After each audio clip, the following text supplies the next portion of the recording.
എല്ലാവർക്കും നമസ്കാരം. മൈസ്റ്റാറ്റിലേക്ക് സ്വാഗതം. ഉത്രാടം നക്ഷത്രക്കാർക്ക് ഈ വരുന്ന ജൂലൈ 2024 എങ്ങനെയാണ് നമുക്ക് നോക്കാം. അതിലേക്ക് കടക്കുന്നതിന് മുമ്പ് പ്രൈവറ്റ് കൺസൾട്ടേഷൻ താല്പര്യമുണ്ടെങ്കിൽ അതിന്റെ ഡീറ്റെയിൽസ് ആ ഡിസ്ക്രിപ്ഷനിലുണ്ട്. വാട്സ്ആപ്പ് നമ്പറും മറ്റു ഡീറ്റെയിൽസും ആണുള്ളത്. വാട്സ്ആപ്പ് വഴി മെസ്സേജ് ചോദിക്കാവുന്നതാണ്.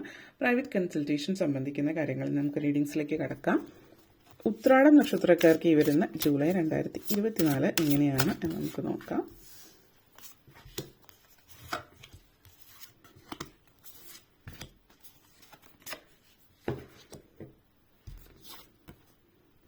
Have a moment. 5 of Cups, Queen of Swords, 10 of Swords, 8 of Wands, 8 of Pentacles. Uthradam നക്ഷത്രക്കാരെ സംബന്ധിച്ചിടത്തോളം ആദ്യം തന്നെ വന്നിരിക്കുന്നത് ടവർ മൂവ്മെന്റ് ആണ്.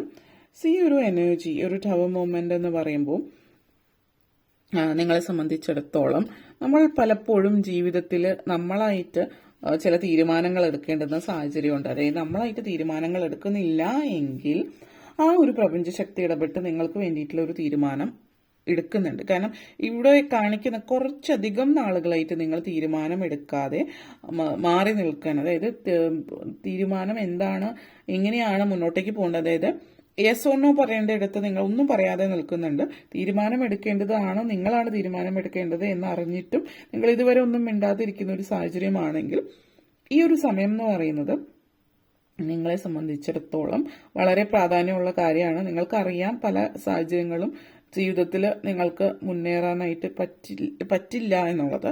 ആ സാഹചര്യങ്ങളിൽ നിങ്ങൾ അവിടെ നിന്ന് മാറി നിൽക്കുക, അല്ലെങ്കിൽ മറ്റെന്തെങ്കിലും കാര്യങ്ങളിലേക്ക് പോവുക. ചില ജോലിയായിരിക്കാം, ആ ഒരു ജോലിയിൽ നിങ്ങൾക്ക് സാധ്യതകളില്ല എന്ന് മനസ്സിലാക്കിയാൽ വീണ്ടും അതിൽ തന്നെ നിൽക്കാതെ അതിൽ നിന്ന് നേരത്തെ തന്നെ മാറിക്കഴിഞ്ഞിട്ടുണ്ടെങ്കിൽ നിങ്ങളെ സംബന്ധിച്ചിടത്തോളം നിങ്ങൾക്ക് വലിയ രീതിയിൽ ഒത്തിരി നിങ്ങളായിട്ട് പുറകോട്ടേക്ക് മാറുകയാണെങ്കിൽ വലിയ രീതിയിൽ പ്രശ്നങ്ങളൊന്നും ഇല്ലാതെ മുന്നോട്ടേക്ക് പോകും. അതേസമയം തന്നെ ആ ഒരു പ്രപഞ്ചശക്തി ഇടപെട്ടിട്ട് ഇങ്ങനൊരു സാഹചര്യത്തിലേക്ക് കൊണ്ടുവരികയാണെങ്കിൽ അത് ഡിസ്ട്രപ്ഷൻ ആയിരിക്കും. അതായത് നിങ്ങൾ തീരെ പ്രതീക്ഷിക്കാതെ പെട്ടെന്ന് എല്ലാം നഷ്ടമാകുന്ന ഒരു സാഹചര്യം, പെട്ടെന്ന് ജോലി നഷ്ടപ്പെടുന്ന സാഹചര്യമാവാം.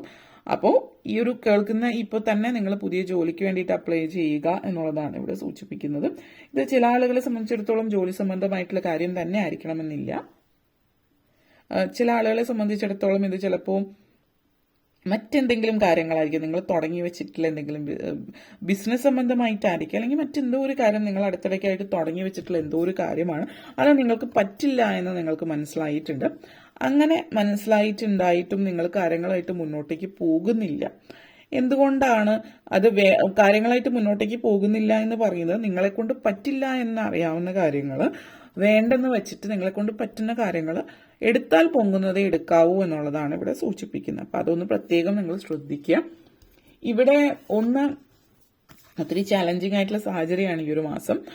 മാനസികമായിട്ട് കുറച്ച് സംഘർഷം കൂടി ഉണ്ടാകുന്ന ഒരു സമയം എന്ന് നമുക്ക് പറയാം. ആ ഒരു മാനസിക സംഘർഷം അനുഭവിക്കുന്ന ഒരു സമയം കൂടിയിട്ടാണ് ഈ ഒരു മാസം നിങ്ങളെ സംബന്ധിച്ചിടത്തോളം. ഡിസിഷൻ, എടുത്ത തീരുമാനങ്ങൾ തെറ്റായി പോയി എന്നുള്ളത്, അതാണ് നേരത്തെ പറഞ്ഞു. എടുത്ത തീരുമാനം തെറ്റായി പോയി എന്ന് തോന്നുന്നുണ്ടെങ്കിൽ അത് തിരുത്താൻ ശ്രമിക്കുക. അതായത് അതിൽ നിന്ന് പുറത്ത് കിടക്കല്ലാതെ തീരുമാനം തെറ്റായി പോയി എന്ന് പറഞ്ഞ് കരഞ്ഞിട്ട് കാര്യമില്ല.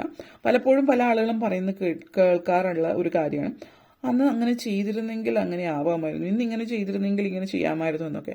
അത് അന്ന് ചെയ്യാത്ത കാര്യമാണല്ലോ. അപ്പൊ അന്ന് ചെയ്തിരുന്നെങ്കിൽ if I would have done that എന്നുള്ള രീതിയിലേക്ക് ചോദ്യങ്ങൾ ഇഫ്സ് ആൻഡ് ബട്ട്സ് മാറ്റി വെക്കുക. കാരണം അത് നടക്കാത്ത കാര്യമാണ്. നടക്കാത്തത് നടന്നിരുന്നെങ്കിൽ എന്ന് പറഞ്ഞത് കൊണ്ട് ഒരു പ്രയോജനം ഉണ്ടാകുന്നില്ല.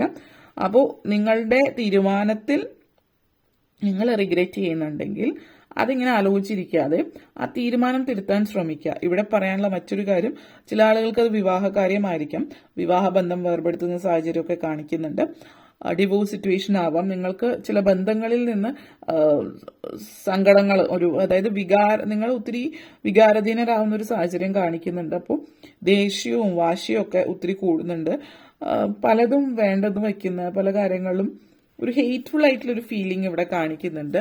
മറ്റുള്ളവരോട്, ചില വ്യക്തികളോടോ മറ്റുള്ളവരോടോ ഉള്ള ദേഷ്യവും വാശിയും, അതേസമയം സ്വയം ചിന്തിക്കാത്ത പല കാര്യങ്ങളും, നിങ്ങളായിട്ടെടുത്ത തീരുമാനത്തിന്റെ പരിണിത ഫലമാണ് നിങ്ങൾ അനുഭവിക്കുന്നത് എന്ന് ചിന്തിക്കുന്നതിനു പകരം മറ്റുള്ള ആളുകൾ ജീവിതത്തിൽ എന്ത് ചെയ്തോ അവരെനിക്ക് എന്ത് ചെയ്തു തന്നില്ലേ എന്നുള്ള ചിന്തയാണ് നിങ്ങളെ പുറകോട്ടേക്ക് വലിക്കുന്നത്. അപ്പോൾ മറ്റുള്ളവരോടുള്ള ദേഷ്യവും വാശിയും ഒഴിവാക്കി സ്വന്തം ജീവിതം മുന്നോട്ടേക്ക് കൊണ്ടുപോകും. അഥവാ ഒരു തെറ്റ് പറ്റിപ്പോയി എങ്കിൽ തെറ്റ് പറ്റിപ്പോയി എല്ലാവർക്കും പറ്റാവുന്ന കാര്യമാണ്. അത് തിരുത്തി ജീവിതം മുന്നോട്ടേക്ക് നയിക്കുക. അനാവശ്യമായിട്ടുള്ള വിദ്വേഷവും മറ്റും ജീവിതത്തിൽ കൊണ്ടു നടക്കുന്നത് കൊണ്ട് പ്രയോജനമൊന്നുമില്ല എന്ന് മനസ്സിലാക്കുക. ഓക്കെ, അതേപോലെ തന്നെ ക്യൂൻ ഓഫ് സോഡ്സ് എനർജിയാണ്. അപ്പം ക്യൂൻ ഓഫ് സോഡ്സ് എനർജി നിങ്ങളെ സംബന്ധിച്ചിടത്തോളം പല ആളുകളെ സംബന്ധിച്ചിടത്തോളം എന്താണ്, നമ്മൾ പലപ്പോഴും നമ്മുടെ ഉള്ളിന്റെ ഉള്ളിൽ പല കാര്യങ്ങളും നമ്മുടെ മനസ്സിന് നമ്മൾ സ്വയം ചിന്തിക്കുന്ന കാര്യങ്ങളായിരിക്കാം ചിലപ്പോൾ നമുക്ക് ഇഷ്ടപ്പെടാത്ത ചില കാര്യങ്ങൾ, അതിൽ നിന്ന് മാറി നിൽക്കണം നമ്മൾ ആഗ്രഹിക്കുന്നുണ്ടാവും. പക്ഷെ എത്ര ശ്രമിച്ചിട്ടും അതിൽ നിന്ന് മാറാൻ പറ്റുന്നുണ്ടാവില്ല. വ്യക്തമായിട്ടുള്ള ഒരു ഒപ്പീനിയൻ അല്ലെങ്കിൽ എല്ലാത്തിനും കയറി അഭിപ്രായം പറയുന്നുണ്ടാവും. ചില ആളുകൾ ബോൾഡ് ആണ് എന്ന് കാണിക്കുക, അതായത് അവർ വളരെ സ്ട്രോങ് ആണ് എന്നുള്ളത് കാണിക്കാൻ വേണ്ടിയിട്ട്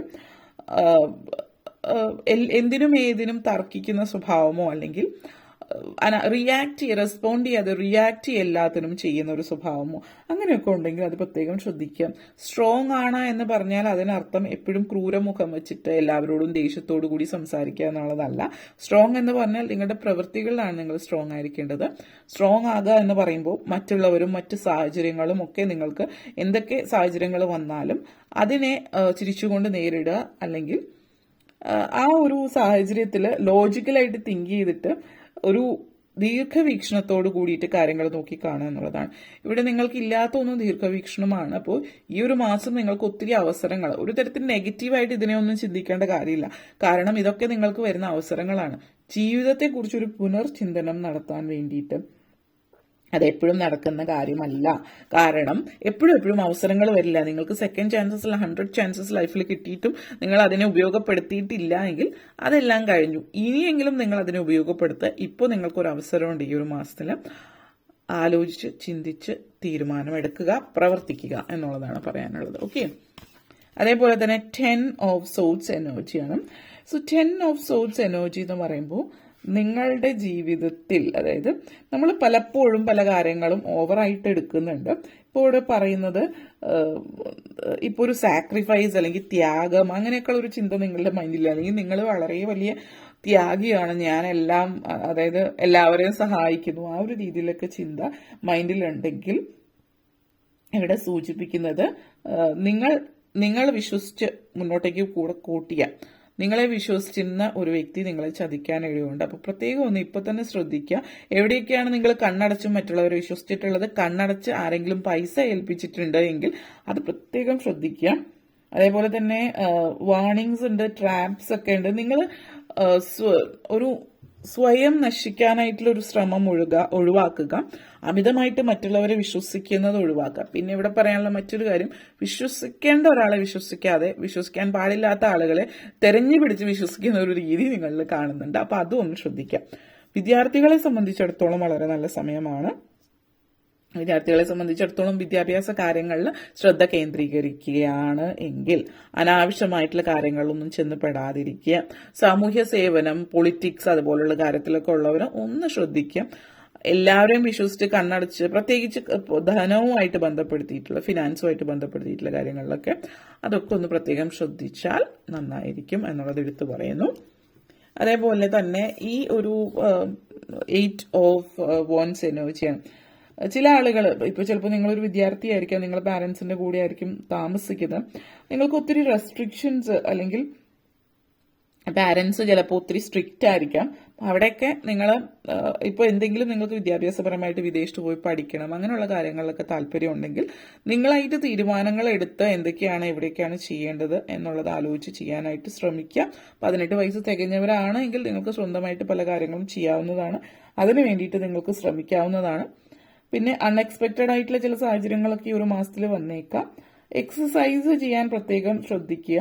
ശരീരം നോക്കുക. ഒരു റെസ്ട്രിക്ഷനും ഇല്ലാതെ ഒരു കാര്യം ജീവിതത്തിൽ നടക്കില്ല. നിങ്ങൾക്ക് ചിലപ്പോൾ റെസ്ട്രിക്ഷൻ ആയിട്ട് നിൽക്കുന്ന നിങ്ങളുടെ പാരൻസ് ആണെങ്കിൽ അവരെ പറഞ്ഞ് മനസ്സിലാക്കാൻ ശ്രമിക്കുക.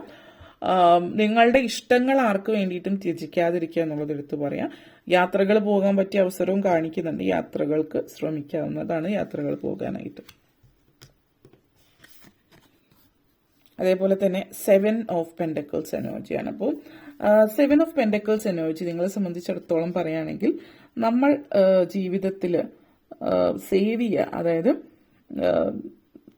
നിങ്ങൾക്ക് വേണ്ടിയിട്ട് നിങ്ങൾ സേവ് ചെയ്യാൻ പഠിക്കുക. എല്ലാം മറ്റുള്ളവർക്ക് വേണ്ടി ദാനം ചെയ്യുന്ന ഒരു സ്വഭാവമുണ്ട് എങ്കിൽ അത് മറ്റുള്ളവരെ സേവിക്കുക, കൈൻഡ് ആൻഡ് ജനറസ്, കാരുണ്യവും സ്നേഹവും സഹാനുഭൂതിയൊക്കെ നല്ല കാര്യം, മറ്റുള്ളവരെ സഹായിക്കുന്നത് നല്ല കാര്യം. പക്ഷെ കുറച്ചെന്തെങ്കിലും നിങ്ങൾക്ക് വേണ്ടി സേവ് ചെയ്ത് വയ്ക്കുക എന്നുള്ളതാണ്.